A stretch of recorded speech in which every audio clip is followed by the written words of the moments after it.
Aaron, it's been a while. It's A been quite a while. while. I got a Actually, the little last worried time we there. spoke was last year. Yeah. Oh my gosh, was it? Yes, I think the last time we spoke was last. Let me quickly check. When was the last episode uploaded? Let's see. I kind of hoped we'd done a little bit On, I weeks think we ago. did try, but then a lot of stuff just came up. Ah, yeah, life. Yeah. Yeah. Okay, the last video episode 6.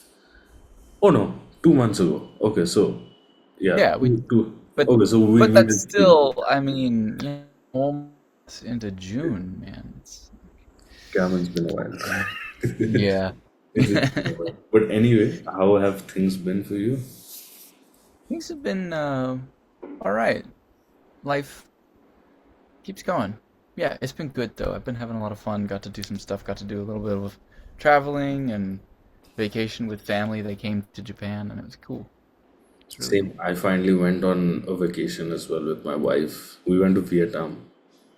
Oh, you were right there. That's like right there. Okay. I know. It's just that Vietnam is about half the cost of Japan. That's the only Yeah, difference.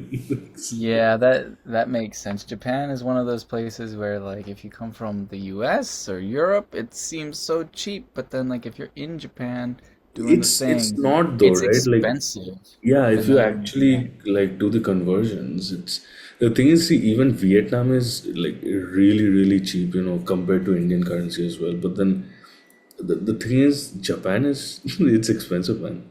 It's That's just really expensive, Yeah, because well, especially for being a in Japan is tourist. expensive for Yeah, people in Japan. There's a whole thing about that, right? and You the know, thing that is, has been.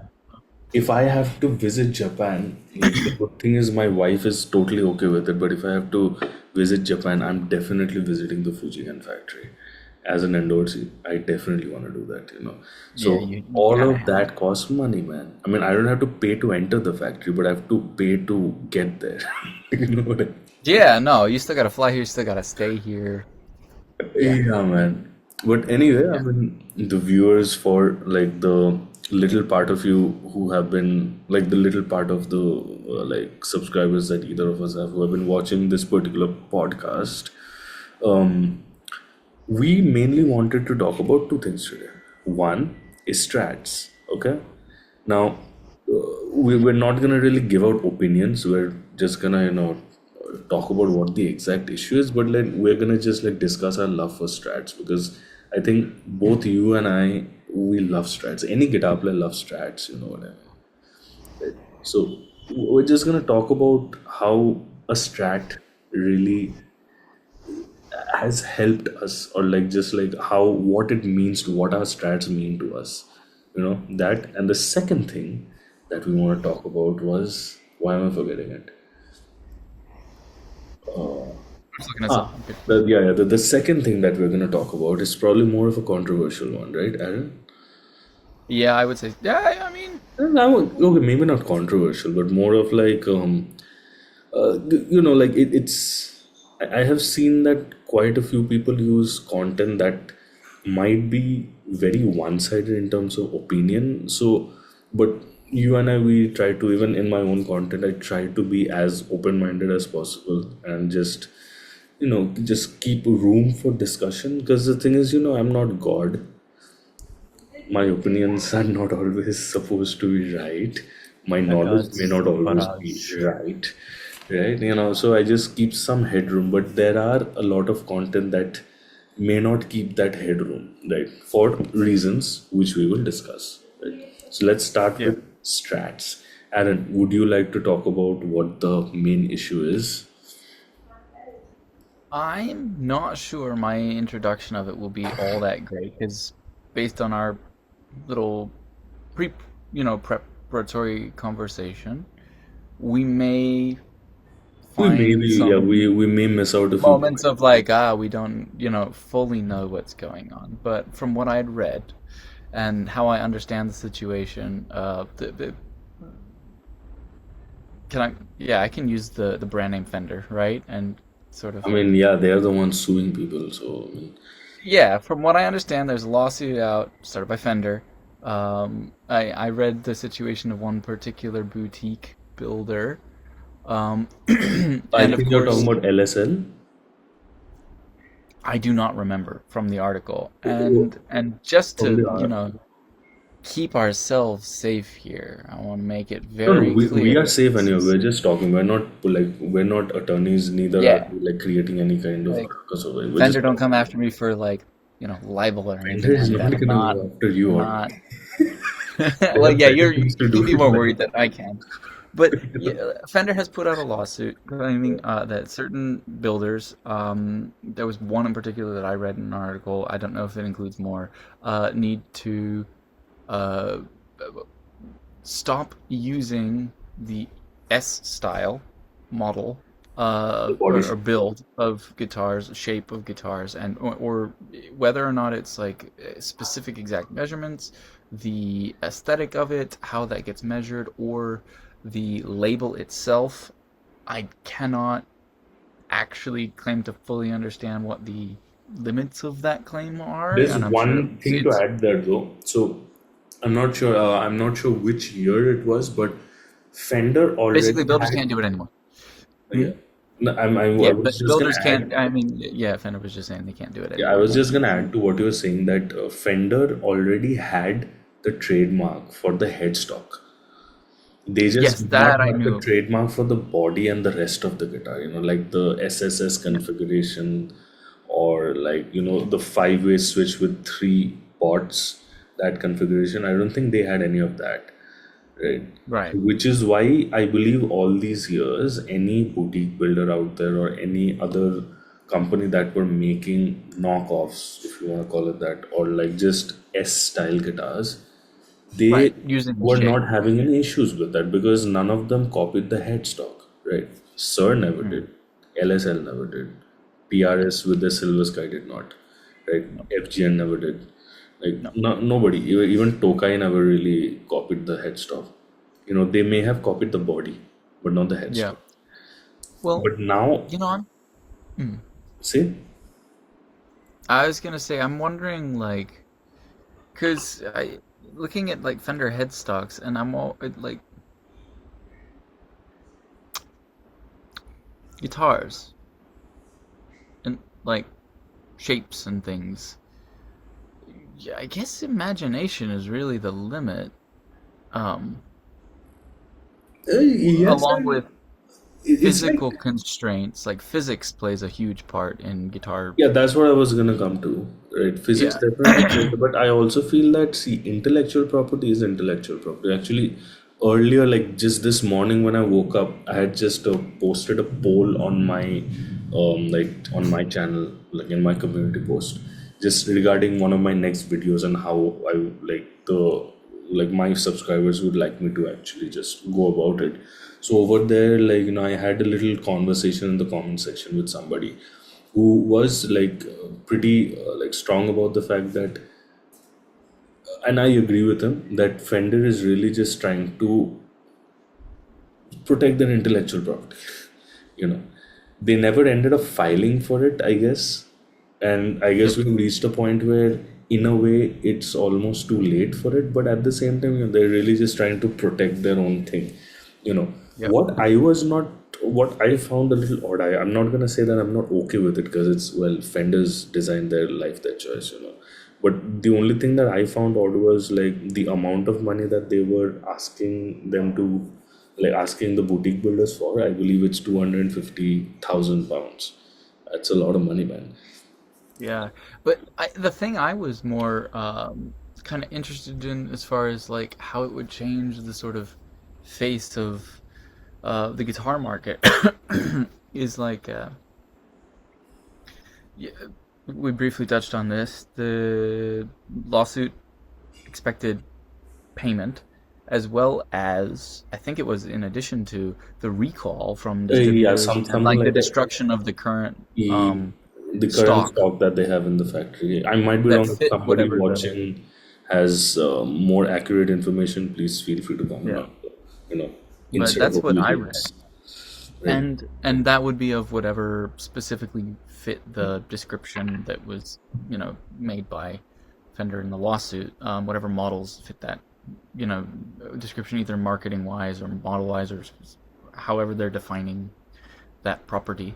And like the what that means would mean moving forward is that the rule set changes for builders if they can survive, if you can survive that kind of a hit to your business. Because let's face it, a lot of builders, if you know S style, T style type things are a big part of just their Yeah. lineup. I mean, they may just go It's like bankrupt. cover songs, you know. It's like playing in Right. a cover band. A little bit, yeah, It's yeah, really like playing in a cover. In fact, like coming back to that thing I was talking about, where like somebody, I was having a conversation with somebody in the comment section in one of my posts. So I ended up suggesting like that same thing, like rather than a $250,000 payment, or like asking them to destroy something, what if Fender like licenses the body to them, like the same way they license it to Warmoth? Or even I believe even all parts makes Fender approved spare parts. If I might be wrong, but I know that I Warmoth imagine. makes licensed parts.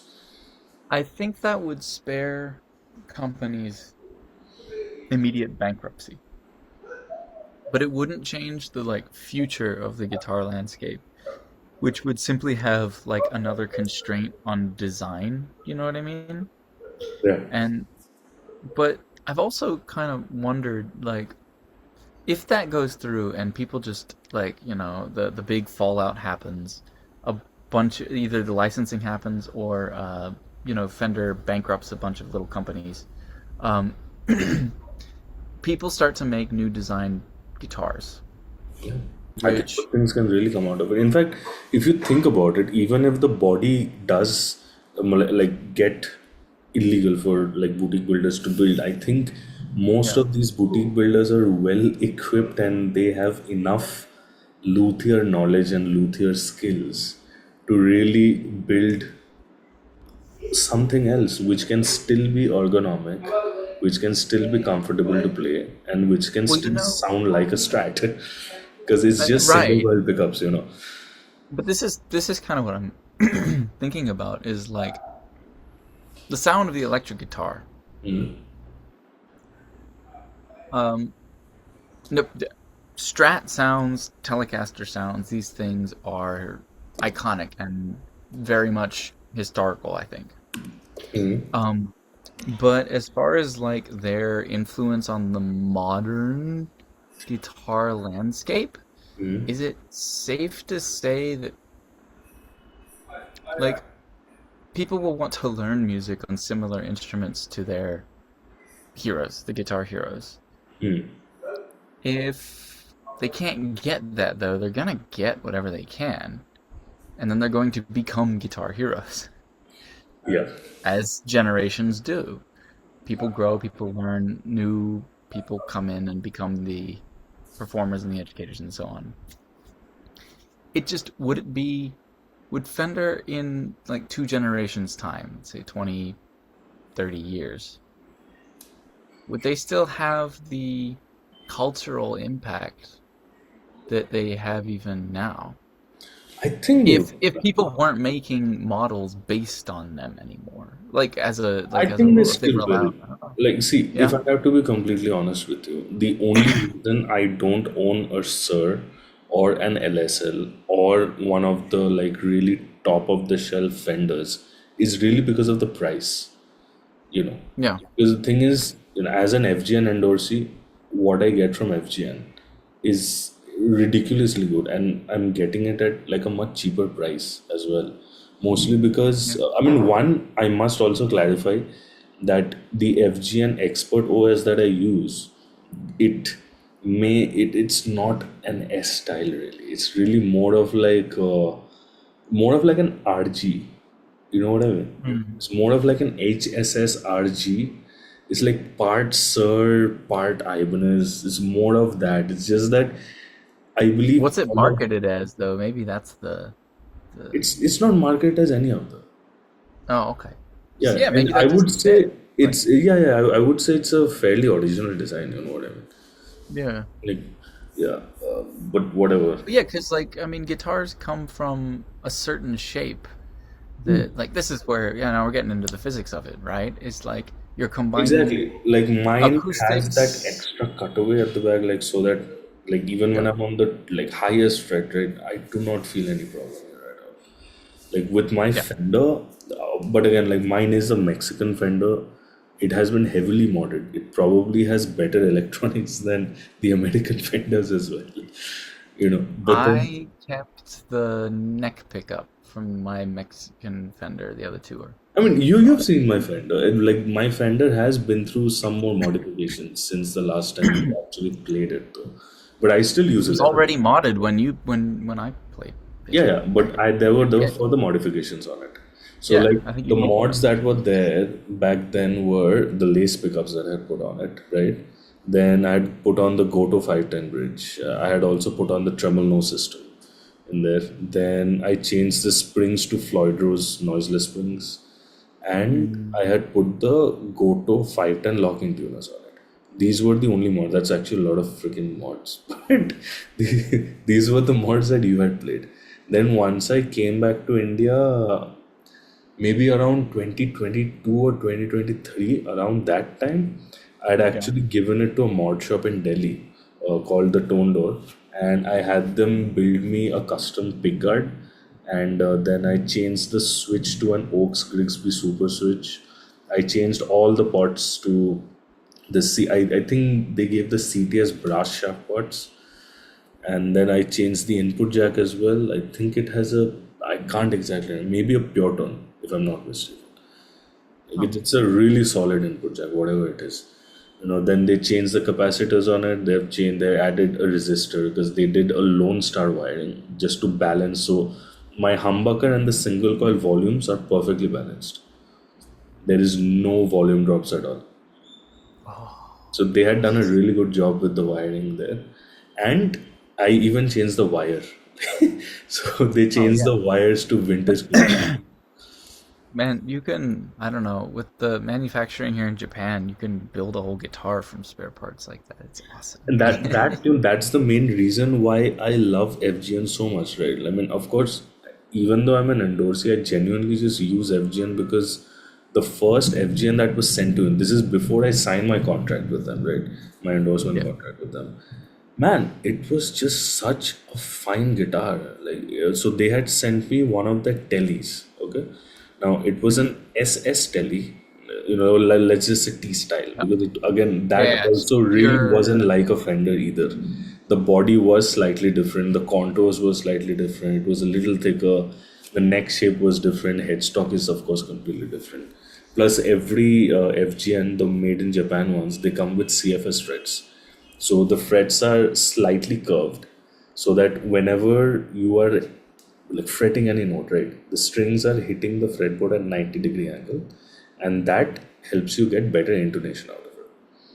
Oh, nice. Oh, Yeah. yeah, yeah, yeah, yeah. So rather Uh, than like putting on fan frets like my Strandberg, they just slightly curve it and they have that patented. So it's original enough.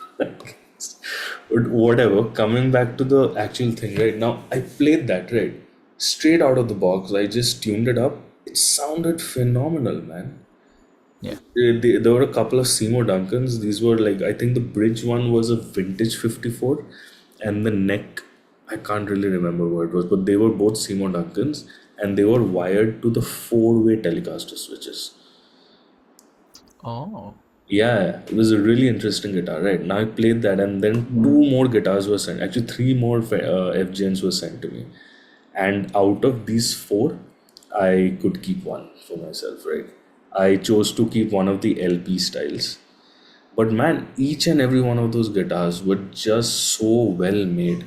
So when they asked me if I want to join them and yeah. be a Dorsey, I'm like, yeah, man, of Yeah, course. like every single one just like hitting the mark. Yeah, that's Yeah, great. and by then, of course, I got to know a lot about the brand as well and like what they stand for. They have manufactured for quite a few well-known brands, which I should not say out loud in public. but you can do, people can do their research, and they will know a lot of the brands that Fujigen has manufactured for, and the kind of love that they're putting behind making these guitars and still maintaining a certain sense of originality. It's beautiful. Yeah. And at this point, since that I set up my own guitars, I've taken every single guitar of mine apart. And I know there's actually a video on my Instagram of me taking apart one of my T-style FGNs that I keep in my Bombay house. I've literally just taken off the neck, I took off the pick guard, and I'm showing what's in there. Because I was Yeah. genuinely surprised by it, man. Like, that was like what? That was a 56,000 rupees guitar. So if I convert it to USD, let's see, 56,000. That's Imagine. $586 round about. Oh, that's Five not bad. hundred and $86 in India. So in US it's probably gonna be a little cheaper because we pay higher tariffs. Oh, okay. Oh man, that's a very yeah. Yeah, yeah, I think Affordable. we pay about 40% tariffs. I mean, not we, like the importers, but Yeah, whatever. yeah, yeah. Like, yeah, so $586. $586 for a guitar that is handmade in Japan with utmost perfection. The only thing I would really just change on that guitar are the pickups. The pickups sound great. It's just that, uh, I believe more expensive pickups, they just have frequencies that are a little bit Yeah. more in depth compared to cheaper pickups. Or they, depending on your, uh, gauge of it, they make better use of the acoustics of Hmm. whatever instrument you're playing on. Yeah, Which yeah. which kind of brings me back to the whole original thing where like the whole aspect of a design being like I don't know the limits of what Fender is claiming, but there are limits to like a guitar design in an Yeah, ergonomic I sense, agree in with an you. acoustic sense, in like it's just, But and I, I'm I believe wondering. it's also more about design language. Like, if you take car companies like Audi, Mercedes, BMW, whatever, even Sure. Honda, right? There's a design language that they follow. Yeah. Maybe every 3, 4, 5 years, maybe 10 years, sometimes they completely change the whole design language, right? Yes. But then Yeah. most of the cars usually follow a similar design language. So I think a Strat and a Tele and a Jazz Master, these are all really Fender's design languages. Like, even the jazz bass or the precision bass, these are also part of Fender's design languages.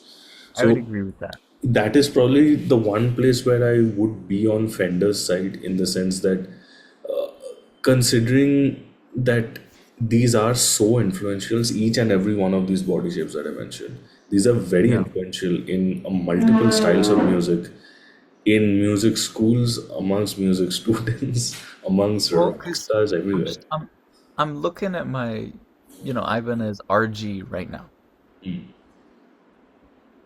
Is that does that fall? Under Because it Strat, makes me, I wouldn't say. yeah, I wouldn't say no, it falls under Strat. I would say that would fall under what they would call a super Strat, like number one. And number two, like, I think, if I'm not mistaken, but like that sounds like part of the design language.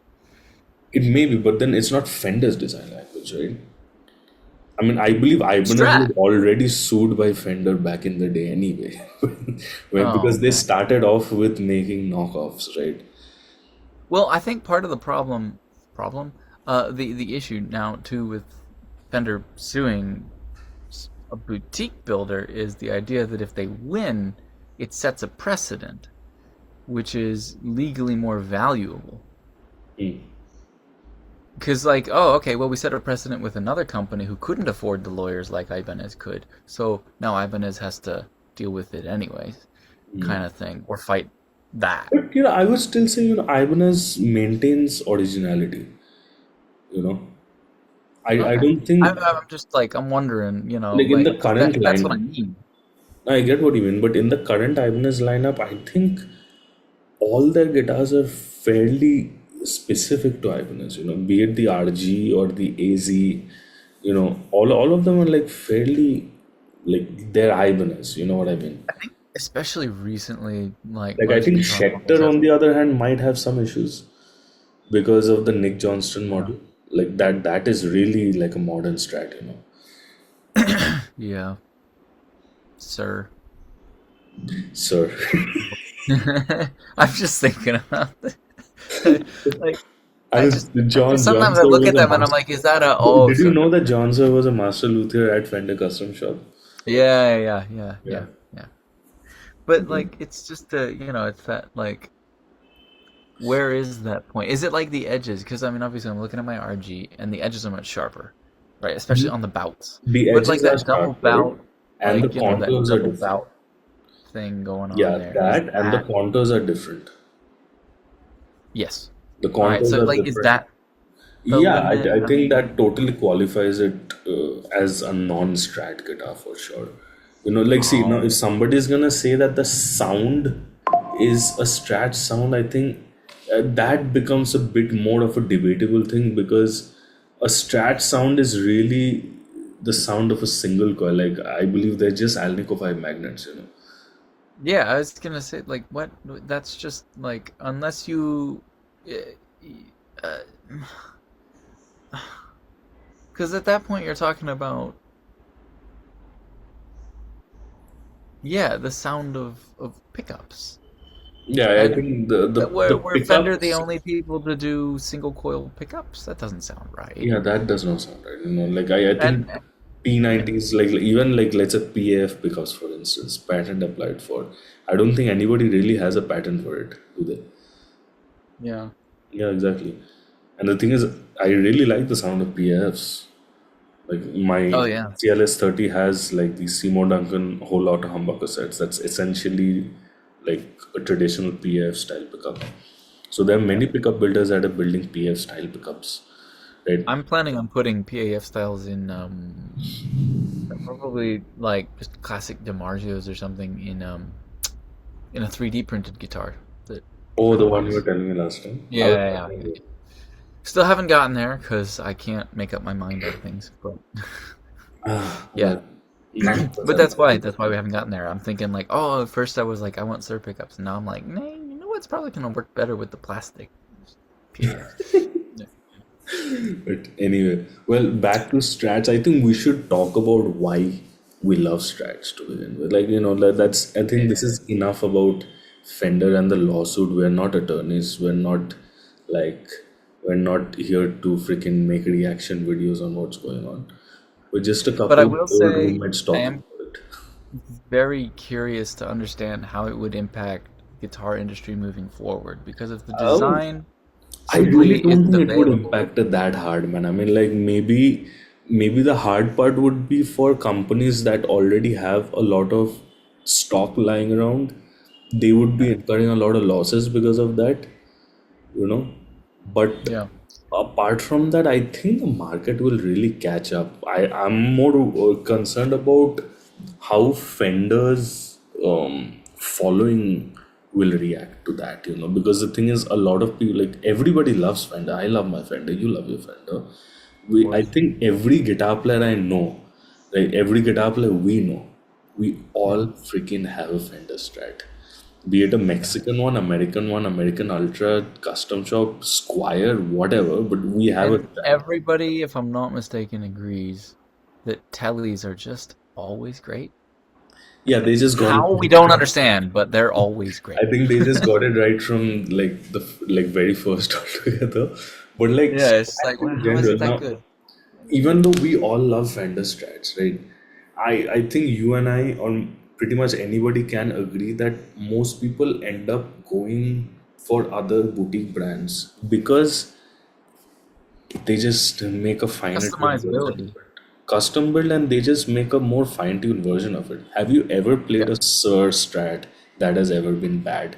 Have you ever played a Tom Anderson Strat that has ever been bad? Mhm. It can't. The level of detail that the level of passion they put actually behind Yeah. making these Strats. You know, Well, even the Sir pickups. People are crazy about Sir and Tom Anderson pickups, you know. I love them. Yeah, my I Strandberg has love Sir pickups. I love those pickups, man. I literally bought clarity. that It's just Strandberg because of those pickups. yeah. Yeah, I thought about it. Like I'm always that way. I'm like every guitar that I have, I'm like, you know, what would make this better is those pickups. Like, and I want to get more and more sets of them, but I've only got the one with it, and I keep coming back to it. That guitar that came to me with I don't no, I shouldn't say it. Came to me with issues. I don't know if I already mentioned it in this podcast, and I'm not going to go into details, but like I had to get it fixed. I had discussions with the Which guitar was maker. this? This is my Worth guitar.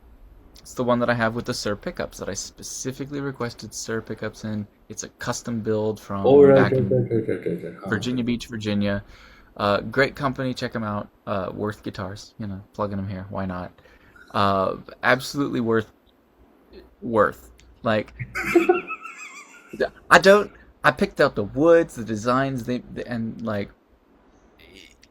I specifically requested Sir pickups, and they were kind of like, meh, okay, whatever. And like it came to me, and I had some issues.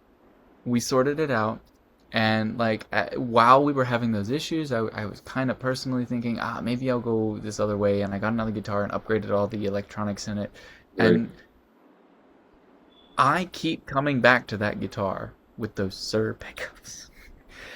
Mind you, the build is incredible too. I really love the wood, the way they did it, the attention to detail. So it's incredible. But like yeah, the I always come back to the Sir pickup guitar, and I think part of it is the build itself, and part of it is Yeah, those pickups. Yeah, of course. You know, growing up, I think you and I grew up pretty much in like the same way in this context that we used to get Mexican strats and essentially modify them because American yeah. strats were too expensive for us. Number one. And number two, Mexican strats were actually pretty well made, right? Like really, really well I made. still like to this day. That's the only Strat I've got. People That's have the only told me, Fender. you should I get a think you better had one. another S style, right?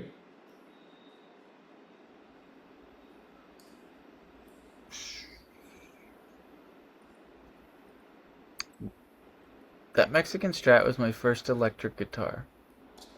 Wow. My next electric guitar was a Samick LaSalle JZ2. Man, Samics were actually pretty good back in the day, right? Yeah, I still like that guitar. It's I in don't think you can Virginia get at the them anymore, moment. do you? I don't think you do. Not to my knowledge. It was made in Korea too. Yeah, but like those are really good guitars. I remember one of my teachers at Berkeley, he had a Samick hollow body. Really, really mm, freaking good hollow body, man. like just randomly really good. They had their moment, and then like I Just don't vanished. see them anymore. I don't There know. was another I mean, such if I was company gonna, called Hammer. I don't know if you ever heard of them. yes, I have. Yeah, They used to make I really don't know. nice Floyd Rose guitars for like more on the budget range, but yeah. I mean, if I was gonna get an arch top now, I'd just get an hardcore, put flat Yeah, wounds on it. those are really good guitars. I And mean, especially for the because it's a price. workhorse, honestly, and like More I than a don't. workhorse, I think those like at that price range, I think they offered better hollow bodies than what let's say brands like D'Angelo would. Yeah, I would say so. You know. It's just, it's like unless you just have the money to drop on the nicer stuff, the more customized stuff, because a customized hollow body is gonna beat anything you'll ever buy. You know what I mean? Like that's just like, uh, Or if you absolutely have love the it. money to spend on a $9,000 Gibson hollow body. For that, No man, like I'd rather go boutique. some of Yeah, those, I think definitely see brand value is definitely part of that $9,000 like price tag, yeah, that's why I wouldn't drop the money. but at It's the just, same time, I feel the Gibson hollow bodies are genuinely really, really good guitars, man. I would get the 335, I I have think. one. Am I saying, hold on, am I picking the right model here? My brain You kind of mean the Larry melts Carlton sometimes. one, right? Like the one that Larry Carlton was. Yeah, semi-hollow. Yeah, Yeah. so 335, yeah. Yeah. Yeah. I, I I would have I I would have one of the Memphis 335s. I Yep. think that's the only Gibson guitar I can say that if I had the chance to, me personally, I would drop on is the 335. That's a I think you great. would also like the SG, man. And specifically, while we were talking about Gibsons, I don't know if you've noticed this, but at least for me, I have always liked the Gibson entry level models more than the higher end ones. Like for instance, the Les Paul Studios are such good guitars, man. Yes. They're so And they're good. not But then pretentious. They're yeah, just they're just good. no nonsense. They play well. They sound, the Yes. pickups are really good. The electronics Yep. are great because you get switchcraft input jacks in there, and the pods are, I think, Gibson's own pods. There's some kind of a, what do you call it? Some kind of a circuit kind of thing in there. I don't know what it is. Oh, I know. Yeah, yeah, yeah, yeah, yeah, yeah. Like my SG has one. I have the SG Tribute. That's like the entry level one, but then it's so good. One of my neighbors, he's got an SG Standard from 2015 or 16, I think. It's like one of the more expensive ones. But then, man, this thing, that thing, you can't compare them. Yeah. Same They're pickups. like, There's the yeah, same pickups, same bridge, same yeah, tune. Actually, he's got Grover tuners. I've got Clousons, but whatever. They're both amazing tuners, right? Because I have the vintage style Clousons. Those are really yeah, good tuners, right? And he's got the Grover high ratio tuners that Gibsons usually give, right? yeah. But regardless, same pickups, man. Yeah, but see, maybe that's the reason I don't like. I don't know. I don't know if I would really dig the SGs because something about all No, that man, stuff I is. swear, I used to think that way, but then see, I bought my Gibsons mostly because I got them at a really good price, right? They were actually being sold at 40% off, Ooh, so hence I oh, ended up okay. getting both of them, right? So, One say, One one thing I will say that has always astounded me about Gibson, and actually kind of brings me back to the whole like Strat thing or the S style thing, and like how far that can go, is I've always found the weight uh, distribution and oh, the don't even get me ergonomics started, man. The of SG just keeps diving that. wait, which hold on The now. SGs, they just keep diving, man. Like, there's way too much of that Really? time. Wait, no, hold on. I was playing, I thought an SG style some time ago. It was a friend's, and the body felt real heavy compared to the headstock, and I Then liked. you were I probably mean, I playing one of like the that. higher end ones. Is that what it was? Maybe. Probably because the SG Tribute is a very thin body comparatively. So the body is actually lighter than the headstock. It's, I think the tuners themselves probably weight more than the body. You know, Oh, okay. it's, Yeah. Because man. If I'm standing and I let go, the guitar literally dives like that, man. Even if I'm yes, sitting and I let go, the guitar just freaking dives that way. and I hate that with a passion. And for me, a lot of the Gibson SG style guitars that I've played have had solid body weight, and it like sat there, and I could play with my. Now you get to make your classical joke. I get to play with like my, We you know, we my. call it Ma Saraswati pose in, like, my Bengali friends and I, we call it Ma Saraswati. It's a goddess that we have.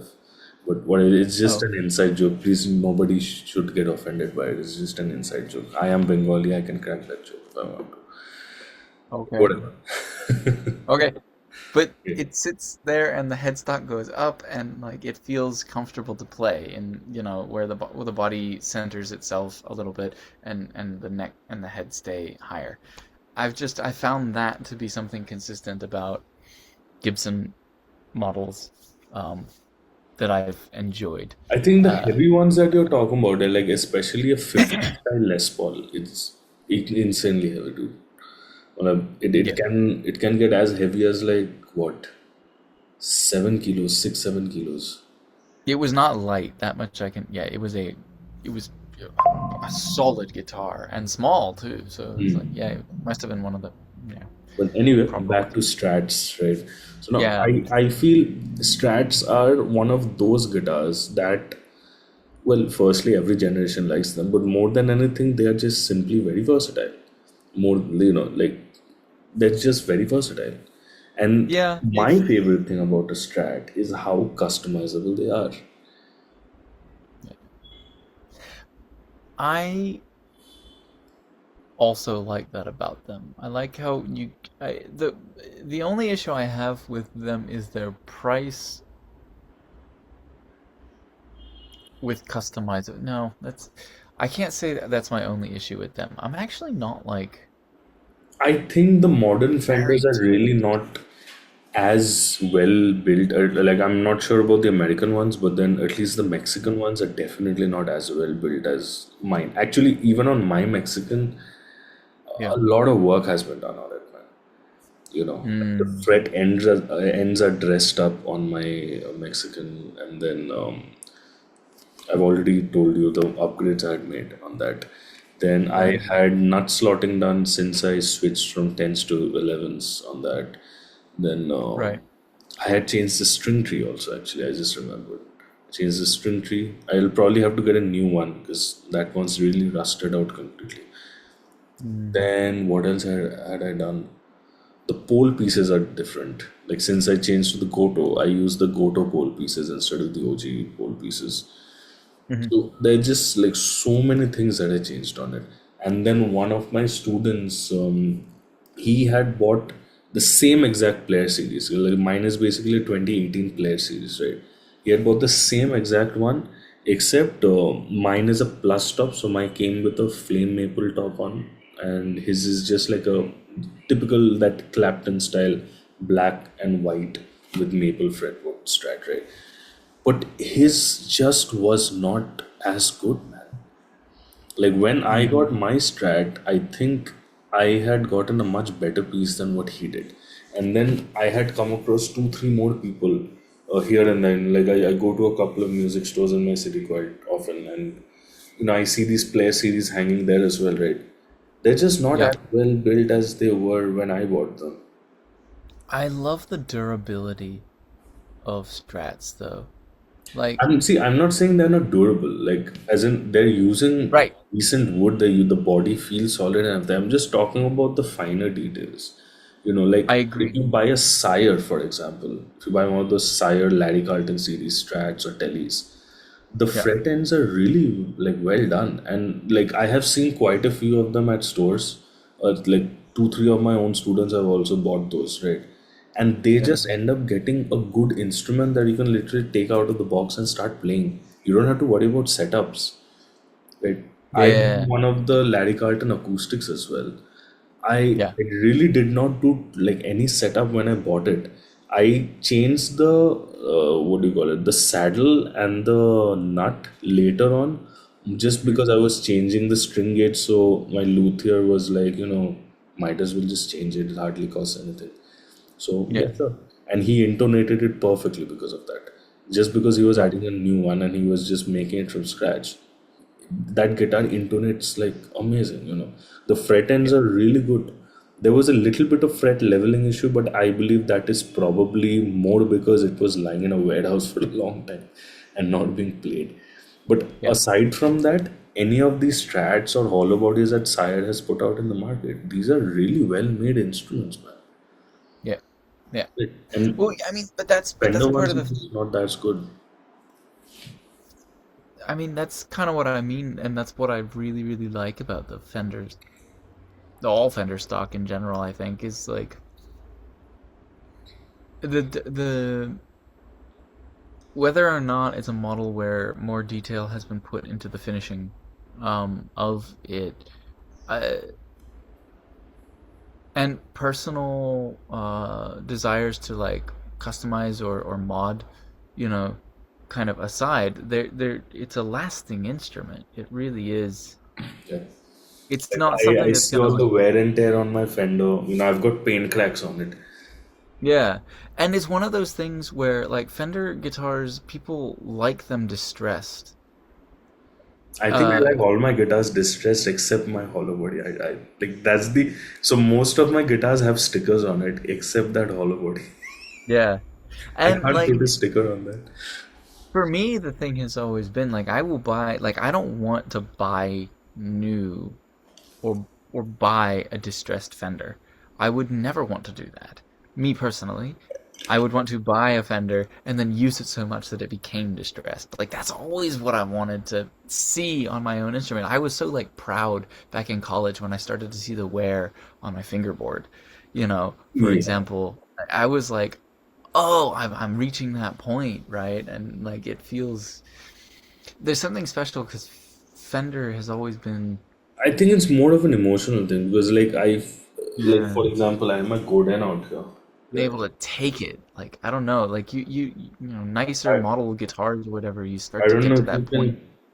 I don't know if you can see the aging on the back of the neck. Oh, a little bit, yeah. I Yeah, can see the I think yeah, that yeah, yeah, is on the amazing. finish there. Yeah. Even the paint, it's not even that old. It's probably hardly. I don't even remember when I got it, but maybe definitely less than 2 years old. But then you Was it can. supposed to be white or is it cream? Oh, it is cream. It's supposed Oh, the okay, all right. the color Just hasn't checking. changed, but the wood has seasoned like quite a bit more. Do you see even the acoustic sound of it? Yeah, yeah. I remember looking at my Strats pick guard when I realized how, Oh, 1 minute. you know, You know how I was talking about stickers? Look at this. yeah, I All saw that. I crossed my mind. in the back. I never put a sticker on a guitar of mine. I just can't bring myself to do I it. just feel it. I don't know. Like when I see stickers on my guitars, it just makes me feel like a freaking child again. You know what I mean? For me, it's like a tattoo, but I can't like, Yeah, except you have a tattoo. I have tattoos. Yeah, I know, You I you have a know, whole arm full of tattoos, man. I know. But I, but the instrument, I don't know. It's not my body. It's the instrument's body. I have to let it, have its. I don't know. I can't Sure, put of stickers on course. the instrument. But no, the lastingness of Fenders I think is really special. Like for me, that's something really special about them because they always sound like they're gonna work. You Hmm. get a Fender, it's going to work.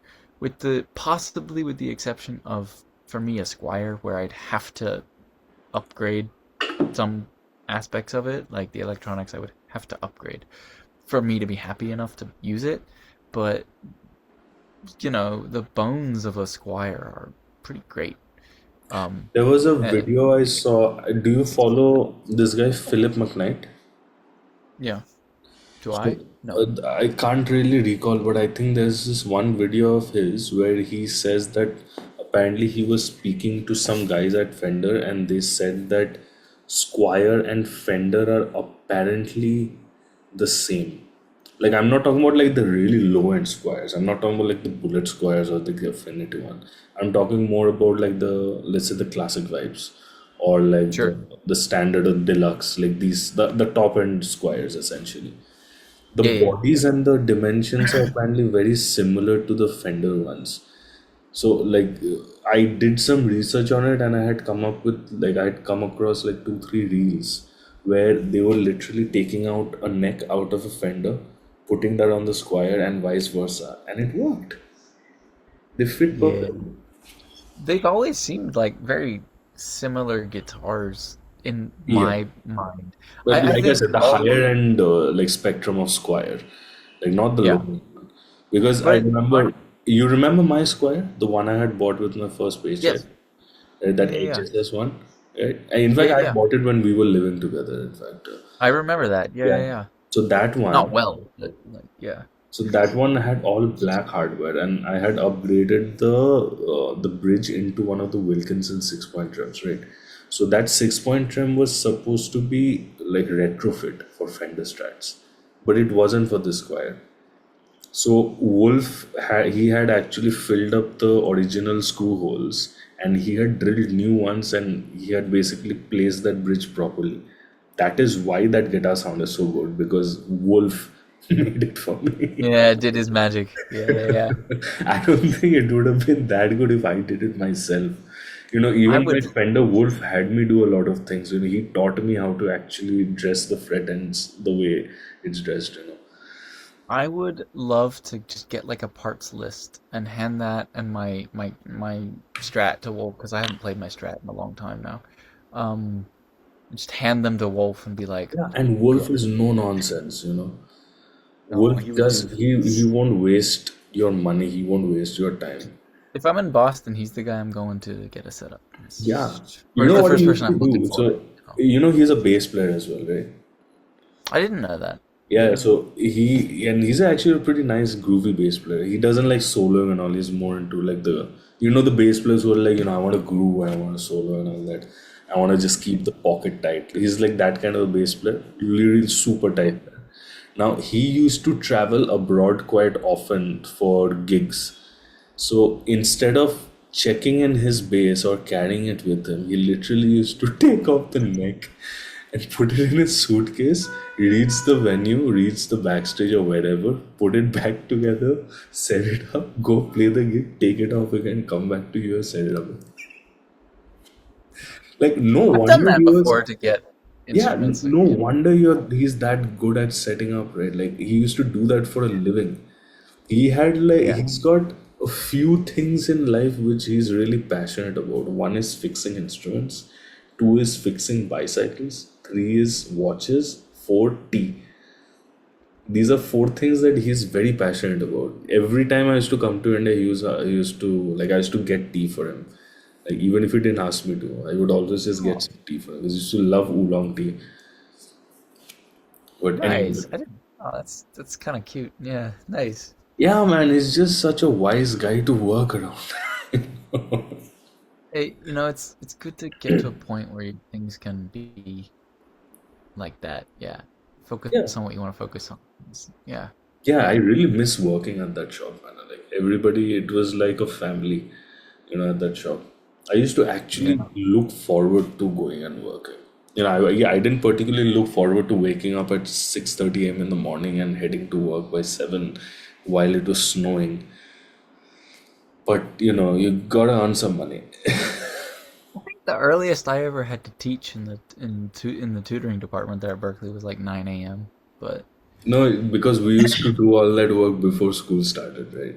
I know, yeah, and So I our would do work it during. hours, like for the college, was 7 to 9 in the morning, and 1 to 2 or 1 to 3 in the afternoon.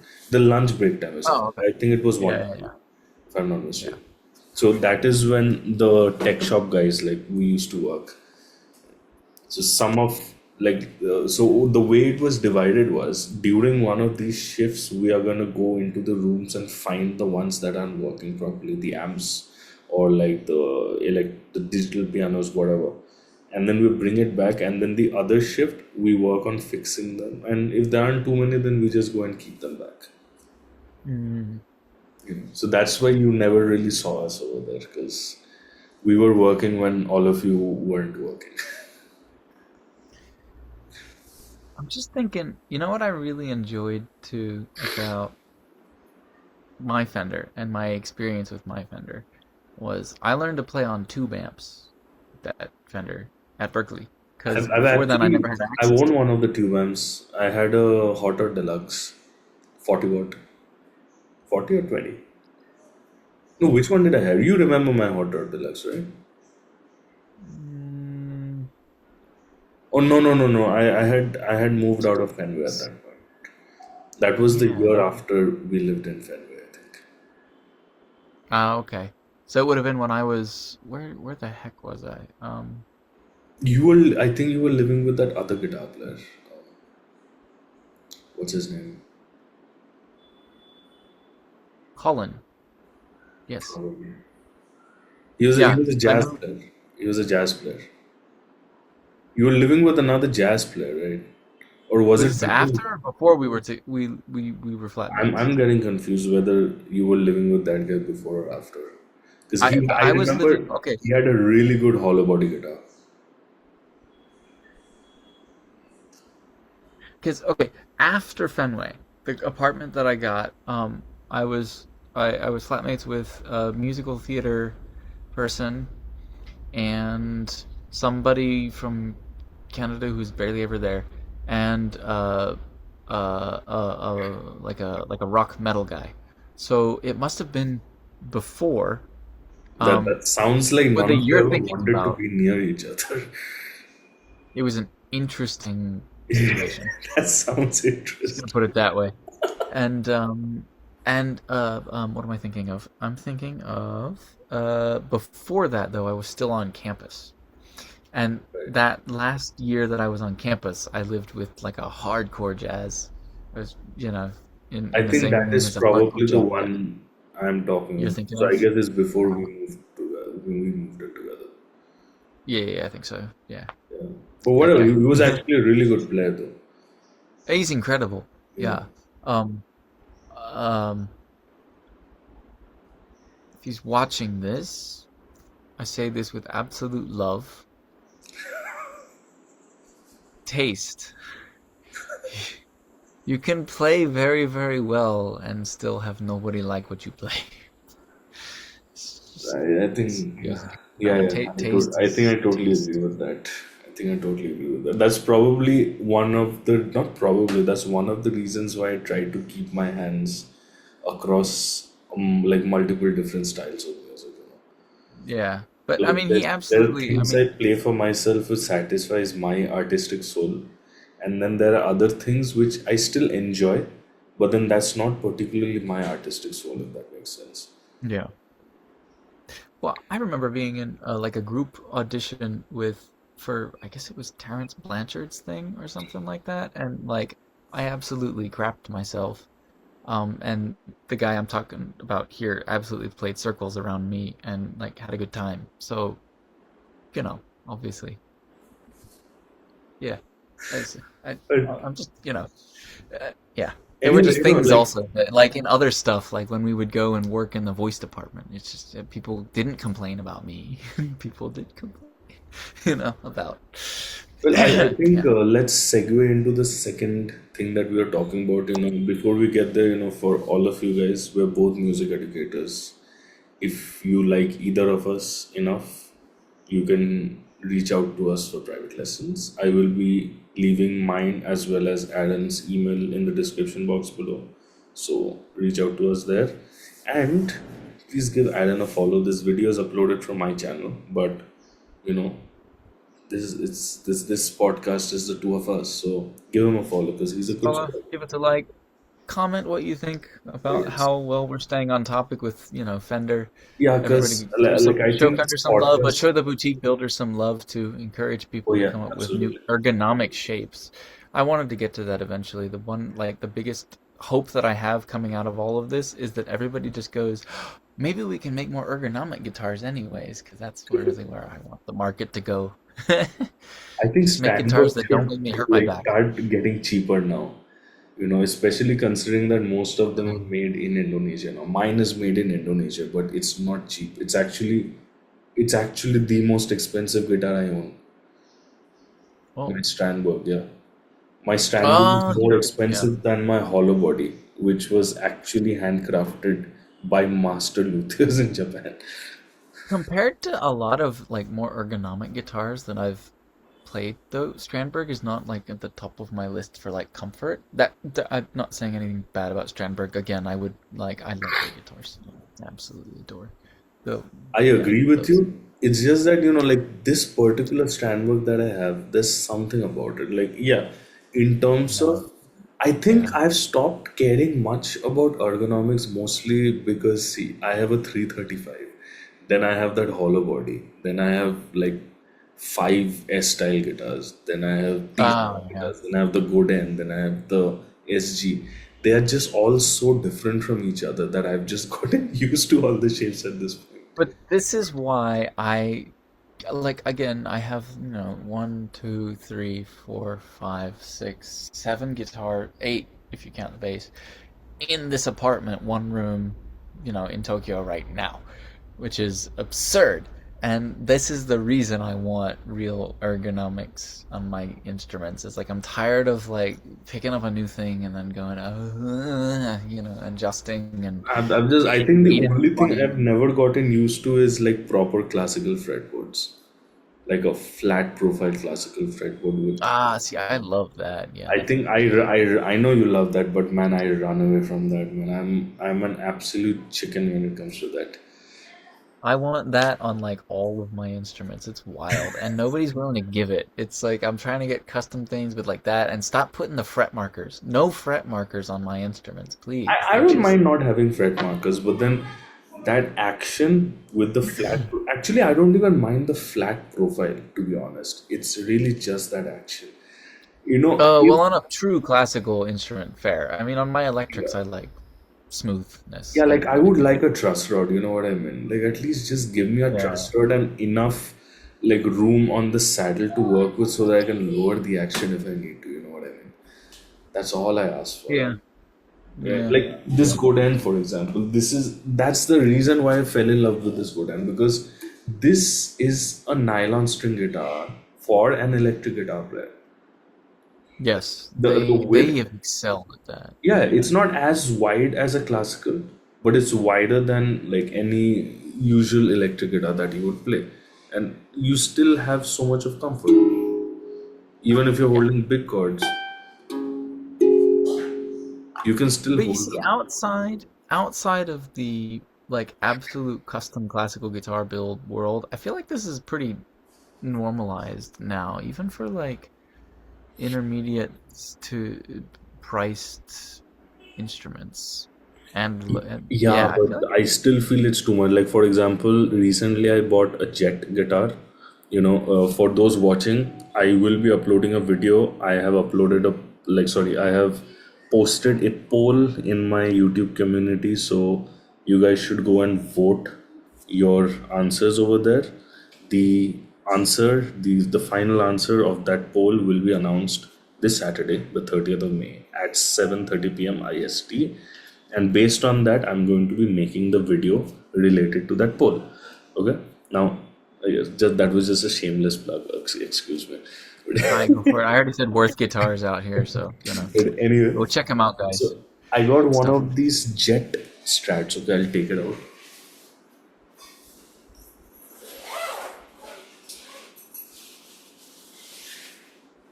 Just Yep. pretty straight up as again sticker. Now wait, is this a Strat or is this an S style? It's a Like, strat. what's the marketing It's here? a strat. Okay, all right. And wait, let me take out the whammy as well. Because this is very relevant to our current, conversation. Yeah. And The thing is, I we've have been set it up building to on my that. specs, obviously, as in the way I would like it. And I'll show that to you in a bit.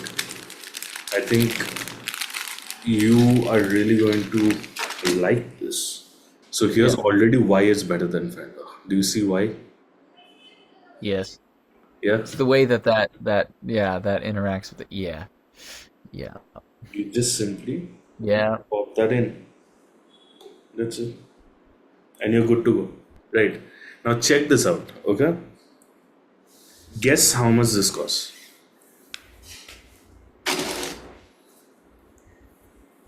Can I use USD? Sure. I All will right. keep the converter open in front of me just to.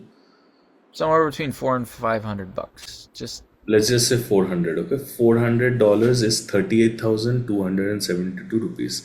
The MRP Right. for this is 19,800. Okay. So Oh, so like half the price. that's $207 roughly. Half the price. Yeah, there you go. $207. Now, all I've done, it came pretty well set up from the factory. Okay, it's just that the bridge was decked. I wanted to float it, and Yeah. the fretboard edges, I've just filed them to round them off a bit, just to get that used guitar feel. That's it. So if I give you a closer look, you can see how I've filed it here. Just mild filing, right? Yeah. I'll in fact need to dress the fret ends a little bit more because of that also. But check this out. You hear that? Oh, That's how much I can flutter on a 6 screw bridge. A yeah. $207 with a 6 screw bridge that flutters like that, man. That is. And Yeah. here's the thing, you're hearing it acoustically.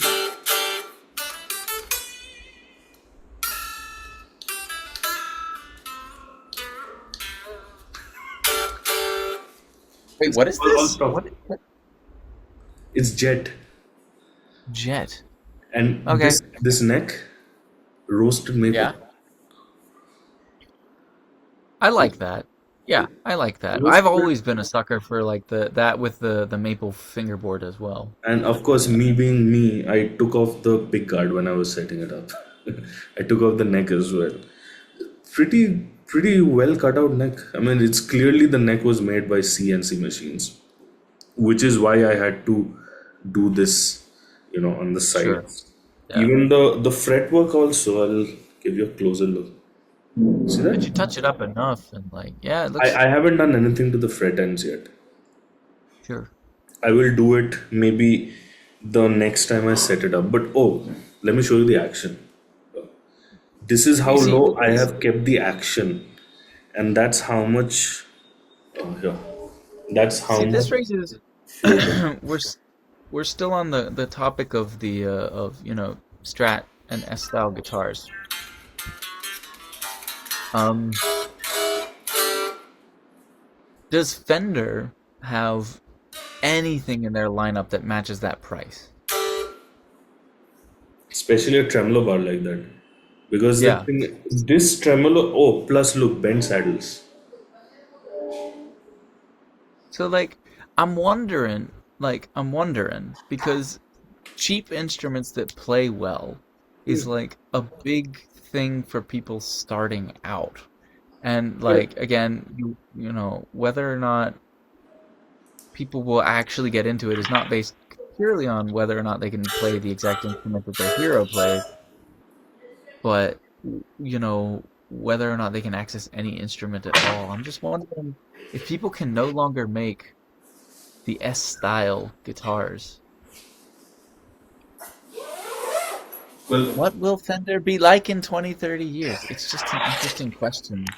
Like, I don't know. I think it's gonna be that big of a deal let me because also yes, they are that let me also important to show you start. a little more tiny detail. These are the Allen keys that came with it, and it comes in a little case for itself. I like that.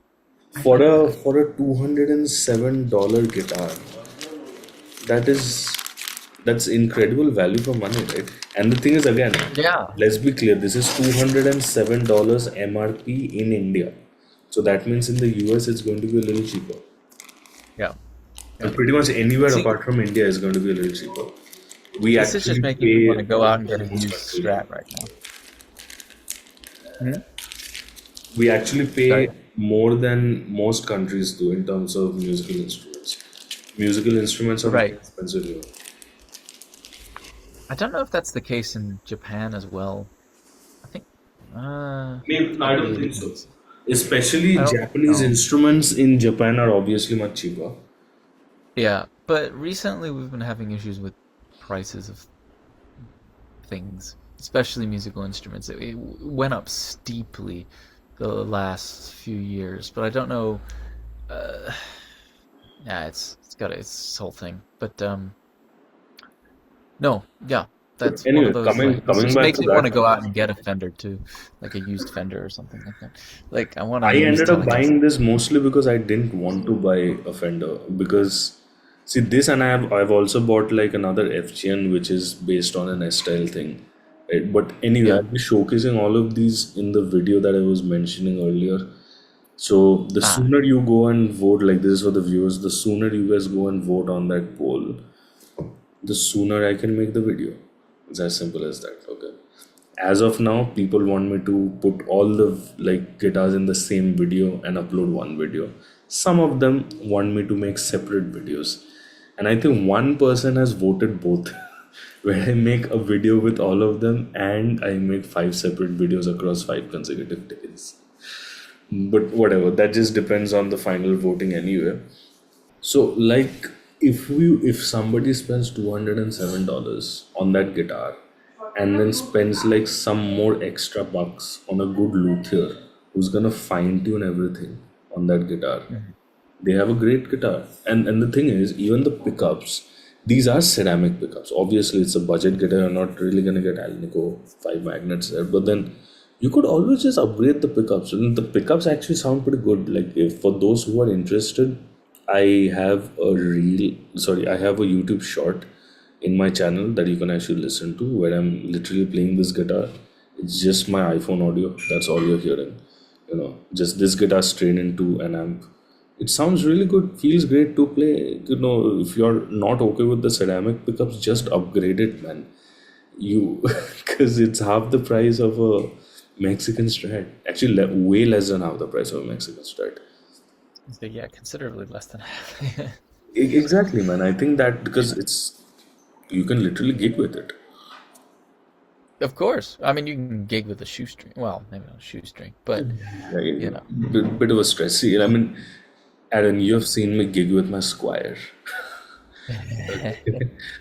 So it's always about the way the guitar is set up, right? Now, yes, my Squire was set with 13 gauge strings and a Roland GK3 pickup, and it was set up by Wolf. So that is a different thing. Not everybody has access to a guy like Wolf. I was lucky enough to have access But to a you guy can like gig, him. you can gig on anything. I mean, not anything, truly, but yeah. If you're taking gigs, everybody remember to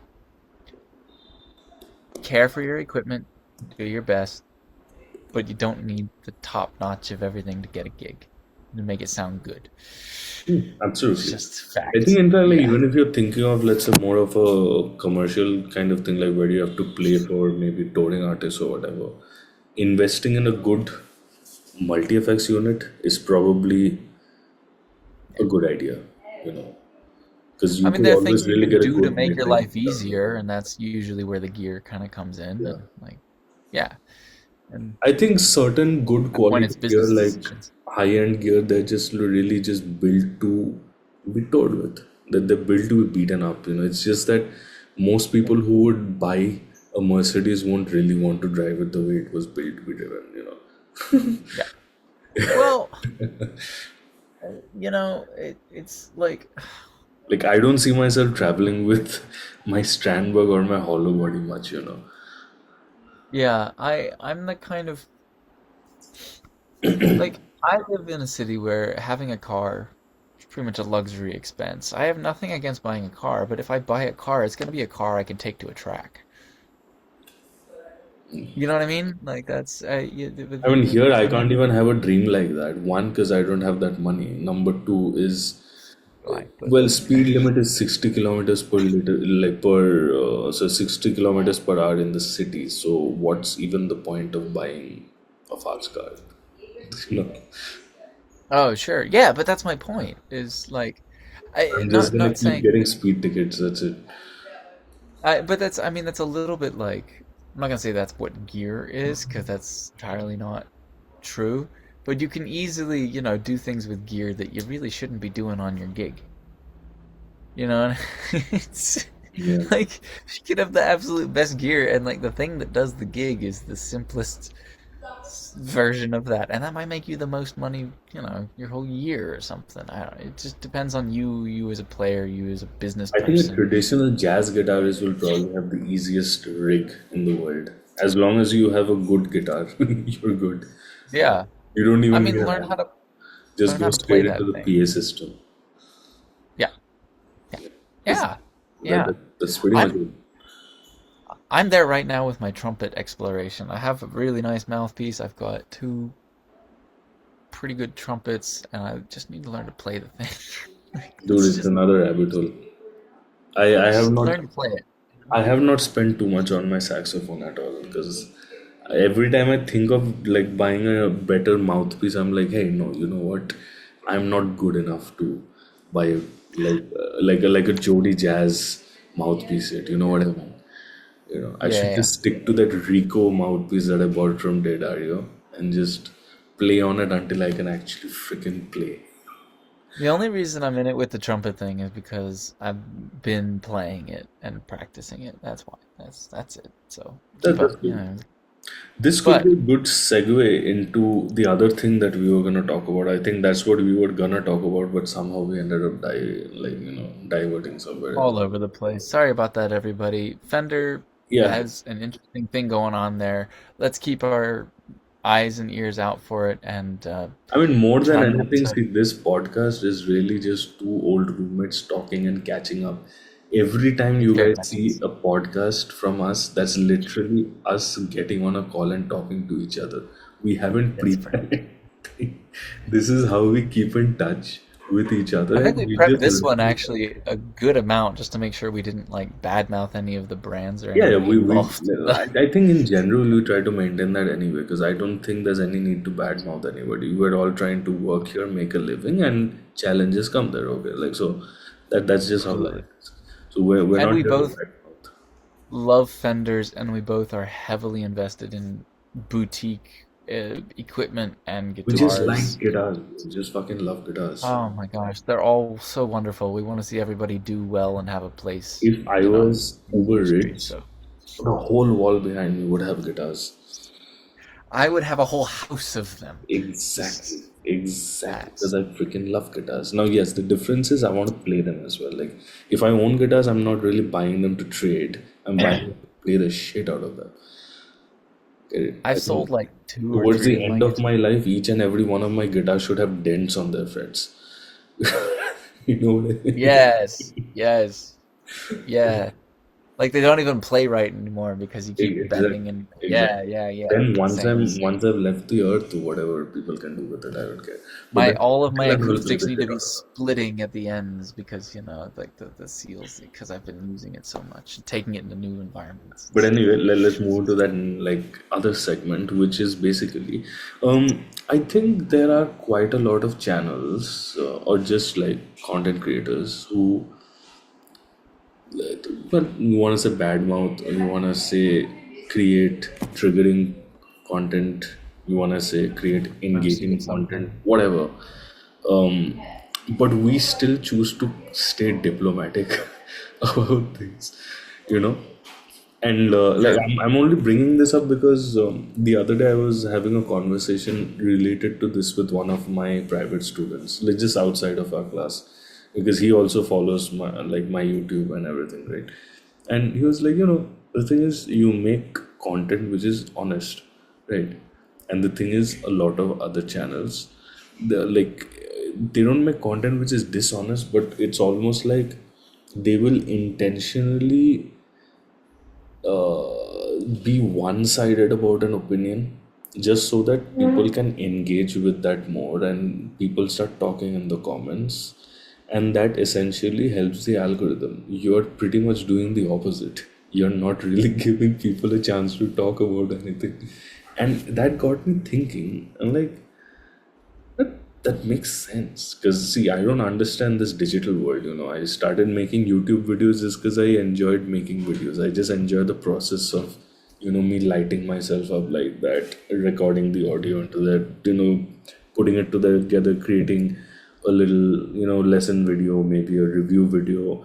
And then through that, I got a lot of students as well through that. And then at the same time, I work with brands as well, just getting instruments from them, or just like working with instruments, being getting the opportunity to check out instrument. Good things came out of it, but I do it because I enjoy doing it, right? And hence I don't know anything about this YouTube algorithm, and I think you can relate to that, Sure. right? Well, But the reason I'm yeah, bringing this up is because I'm not really sure about how much of it is a good thing or a bad thing. As in, like, being one-sided in terms of opinion. Because the way I have grown up, the moment I came into my senses in my life, after a certain age, I had realized that everybody is going through something or the other.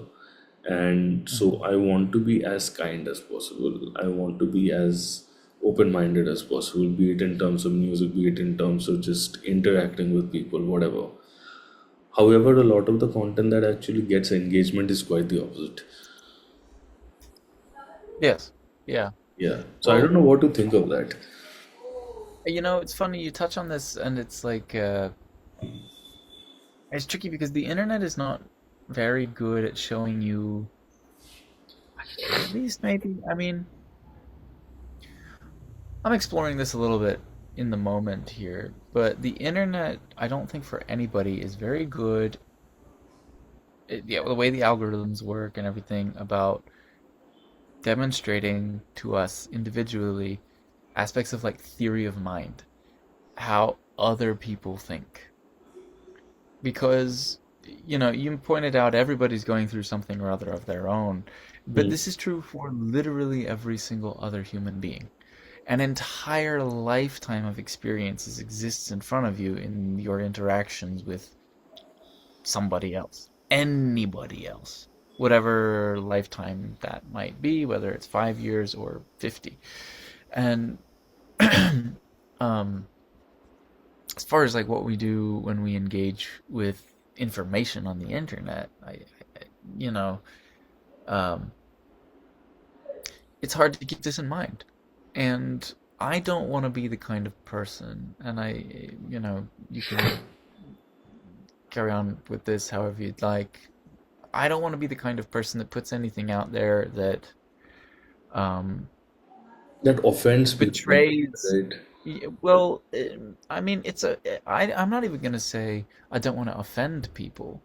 Um, I mean, I you don't want to offend people, but then you're Right, okay I with don't accidentally want to doing offend it. people, but like I'm not gonna say that I'm You'll be necessarily strong about your opinion, at least. Yeah, yeah, at least I'll have a reason and like another aspect of it, like for me being in education, I want to be able to say that at any point in time, the way I thought about something was because I genuinely thought it was true.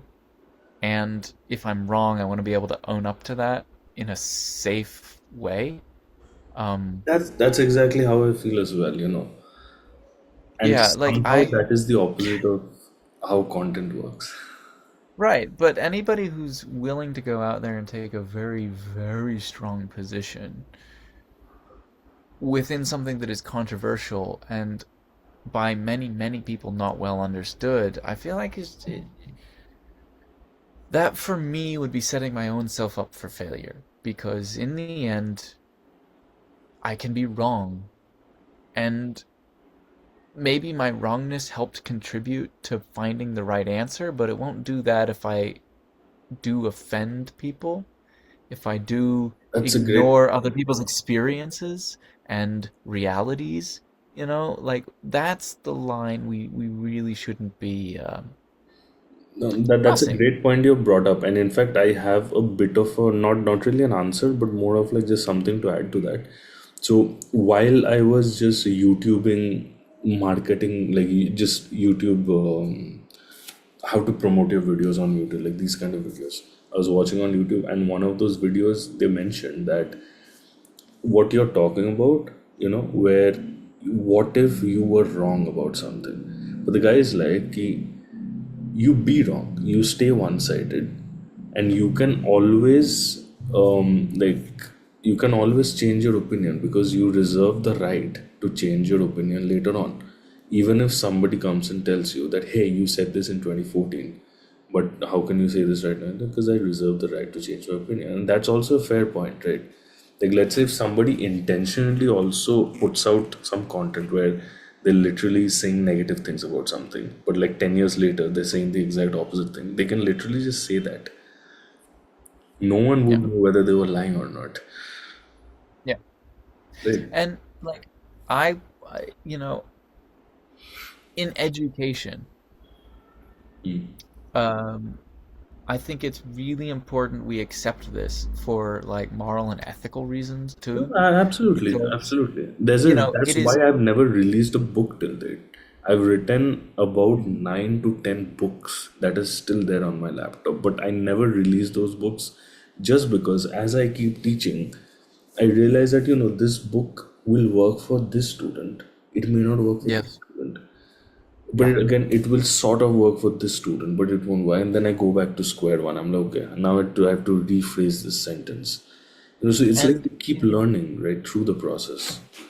exactly. And in making things like I've 100% in my life given the wrong information to students or given information in the wrong way or not done my due diligence in gauging a student's understanding or in applying visible learning techniques Hmm. where depending on how they understand their own goals. And to me, it's always just been a shame because in the music side of my education experience anyways, like it deters people, it makes their educational journey more difficult in some way, and that's not Also, what I not to want mention, it to wastes happen. their money and time. I mean, yeah, when it comes down to it, like I think about that too.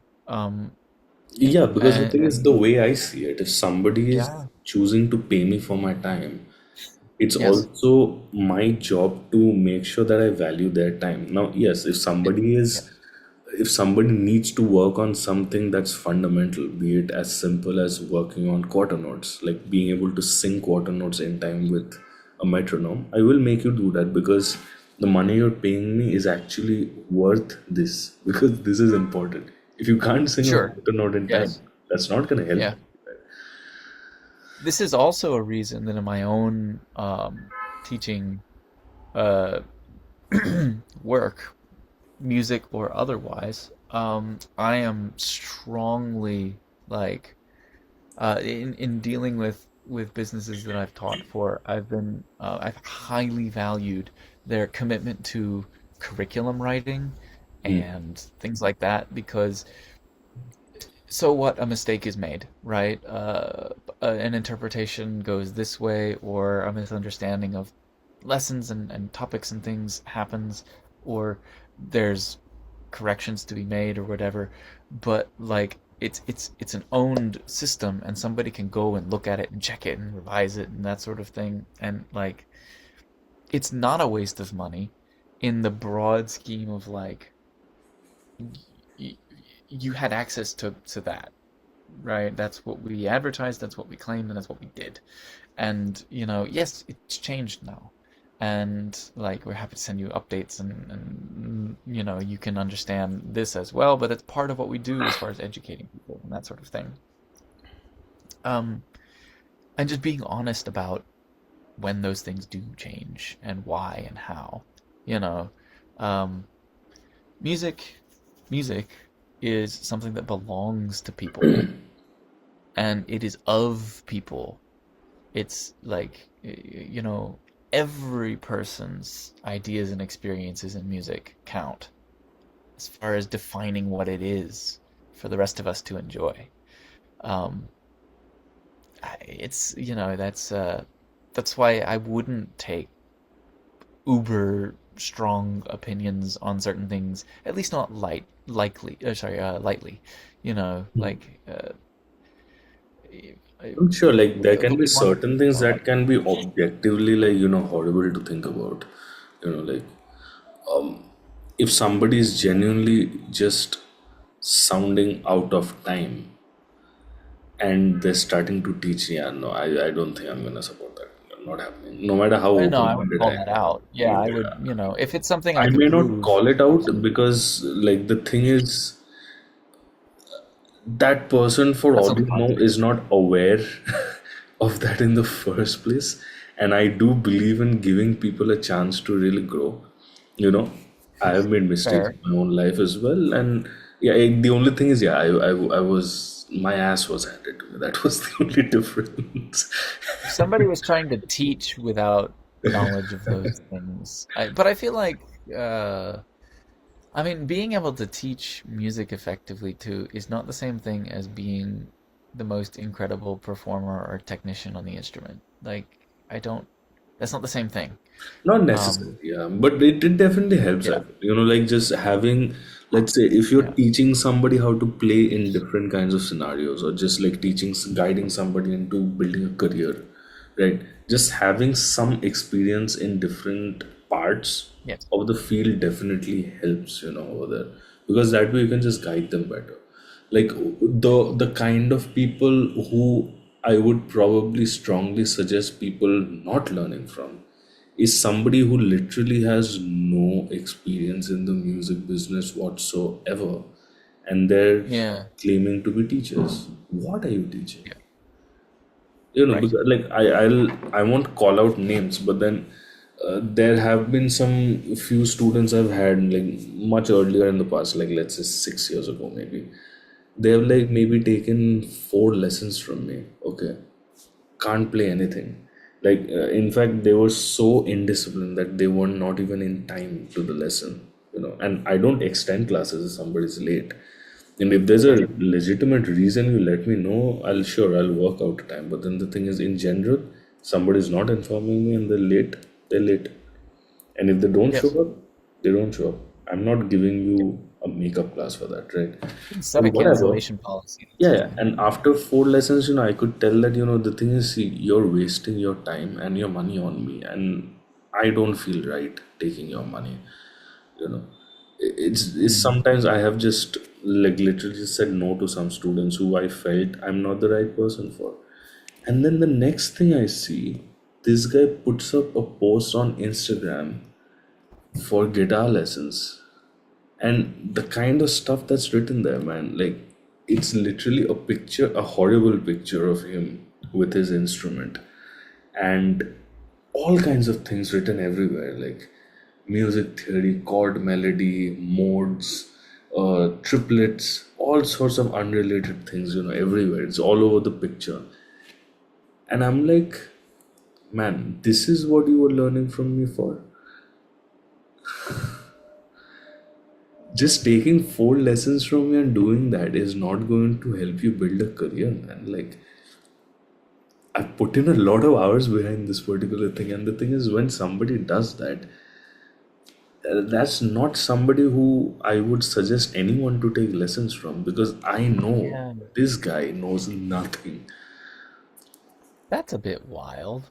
That is wild. Because You'd be surprised, man. No, unfortunately, there have only been like two, three such cases in my career.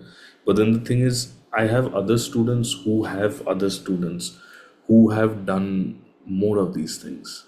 And it's crazy. And the thing is, people fall for it as well. oh no. Because for somebody who's Well, just starting off, they have no idea. Right? So it's pretty easy for people to fall for such things. yeah, yeah. Well, In fact, I think that could be a topic for our next podcast. How oh yeah, what a beginner recognizing should look for, and what expertise, how to actually impress credibility. the right teacher for Yeah. yourself.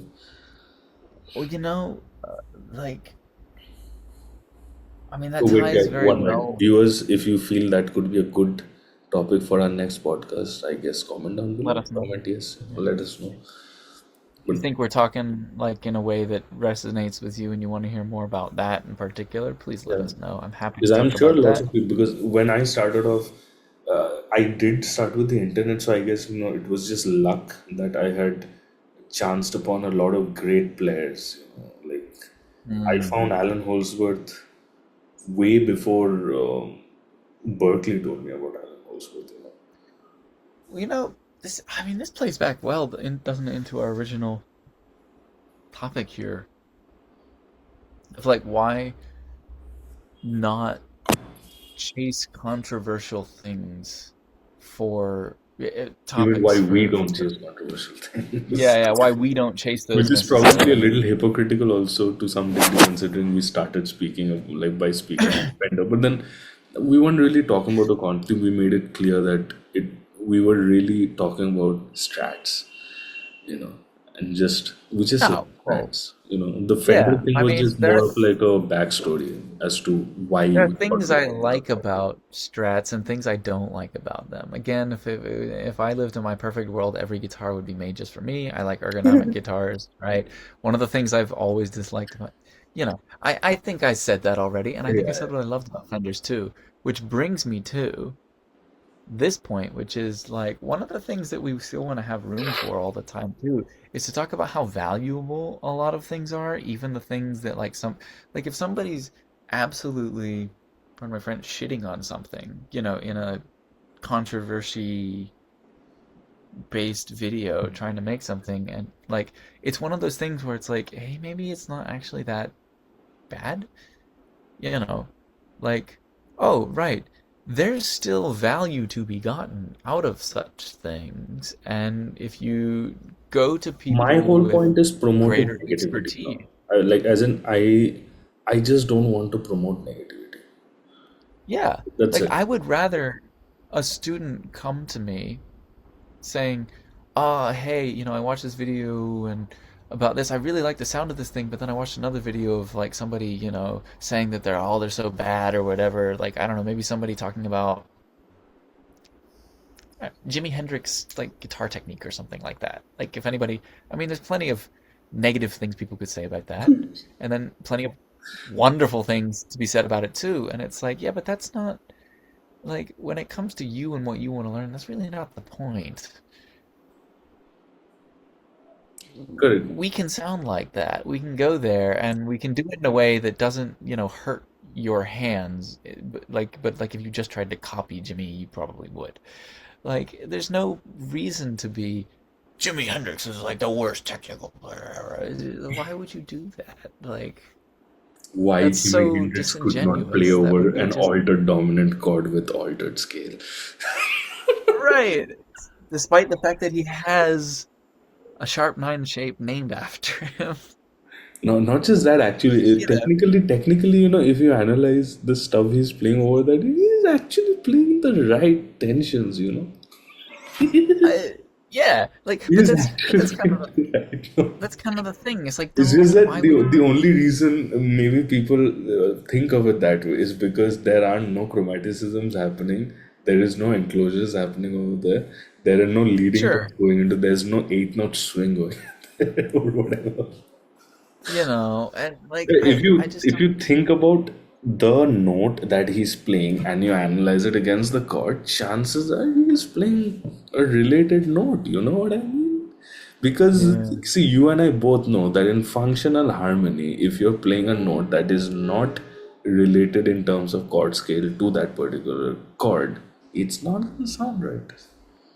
I mean, and I should clarify too, because I know my examples here sound pretty obtuse, and I'm mainly just avoiding mentioning any names out there of people with like lots of big stuff and like lesson packages and stuff like that, even that you can get. And like So I've that's seen another strong rabbit opinions float hole. out about there, and like I've watched some of the videos too in their completion, and by the end felt like I'd really not gotten anywhere too. Like you can't hold on to your own soul in a way. How do I put this? Like you can't hold on to your own credibility and make sometimes something that really is totally one-sided, because you would have to go into a realm of saying something that you know is not true, or that you know is not provable in some way. That's quite the nature of what we're talking about. I think I mentioned earlier how everybody's opinion turns into what we think music is in its own way.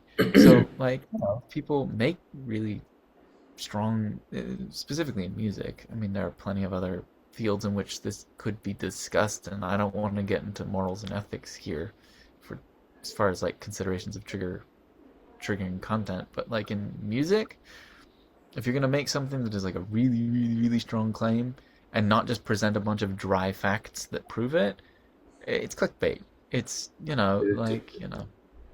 Maybe it's that's why you we get to don't the end have of the too much video and views. you've learned really nothing other than maybe an interesting history lesson. But I mean, maybe That's that's why we don't have too many views because we're not creating clickbaits. We're just a couple of guys talking, yeah. and Sorry. we get a few likes. I guess we get a few likes here and there. And but no, to those few of you who watch us, thanks. Thank you for watching. You know, it's really nice to have such people. But whatever, Yeah. hopefully one day, this can grow without us being one-sided about our opinions and always keeping a positive. Now, I think it's also important to say that I do feel there are channels which are like this, who do like speak in a more open-minded manner. But I just felt majority of the content out there is really just creating some kind of an engagement factor. You know. Yeah, it kind of looks like, oh, is that And really like again, why would you do engagement factor is that? not the wrong thing. Like to me, just that spreading of negativity is the wrong thing. That's all. I'm just a big believer in spreading positivity. That's it. Yeah. But Raj, you know me pretty well. I think you know I like a good argument. So, That's fine, but then having a healthy argument versus like spreading negativity is like agreed. that's Yeah, a I wouldn't completely call different thing. myself, yeah, Yeah. because I've already mentioned, I think, adherence to like rules and like, agreements on like what exactly is the threshold of here's what I mean by this, let's define it this way, let's prove it this way kind of thing is important. But if anybody watching this would like to mention something that you think we should have an opinion on or like to hear our Yeah, opinions sure, about sure. something, I would love to like Yeah. put that in the comments and maybe that can be like a topic of our As video long that as it's not maybe related to politics, I guess, like, we're not gonna answer political questions because the thing is, this is not a yeah, channel where we talk about politics. yeah, I'm not interested in that I mean, yeah, yeah. here anyways. I mean, I would love That's to have a private chat maybe, but then the thing is, not in this channel. I think I would like to keep my channel related to music because that is my life, that is what I live with, that's what Aaron lives with, that is his life. And this channel is really like a place where I share things I love. I don't want to talk about things unrelated to that.